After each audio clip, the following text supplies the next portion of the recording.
చాలా మంది వాటర్ అంటే దాహం కోసమే అనుకుంటారు, కానీ నిజం ఏంటి? చలో తెలుసుకుందాం. హైడ్రేషన్ అనేది డైరెక్ట్ గా మన స్ట్రెంగ్త్, ఫోకస్ అండ్ రికవరీ మీద ఎఫెక్ట్ చూపిస్తుంది. హైడ్రేషన్ అంటే స్మూత్ మజిల్ ఫంక్షన్ కోసం బాడీలో correct amount of water and electrolytes ని మెయింటైన్ చేయడం. మన బాడీ 60 to 70% వాటర్ ని హోల్డ్ చేస్తుంది. సో చిన్న డిహైడ్రేషన్ కూడా మన పర్ఫార్మెన్స్ మీద ఎఫెక్ట్ చూపిస్తుంది. మనకు స్వెట్ వచ్చినప్పుడు మన బాడీ నుండి వాటర్ ప్లస్ సాల్ట్స్ అనేవి బయటికి వెళ్ళిపోతాయి. వాటిని రీప్లేస్ చేయలేదు అనుకో, మన స్ట్రెంత్ డ్రాప్ అవుతుంది, మజిల్ క్రాంప్స్ అనేవి వస్తాయి. మజిల్ కాంట్రాక్షన్ కోసం మనకి సోడియం, పొటాషియం, మెగ్నీషియం అనేవి కీ ఎలక్ట్రోలైట్స్.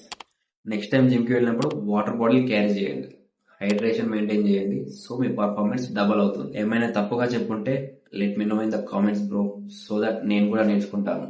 ఒకటి యాద్ ఉంచుకో, కన్సిస్టెన్సీ లేని డ్రీమ్ ఇమాజినేషన్ మాత్రమే.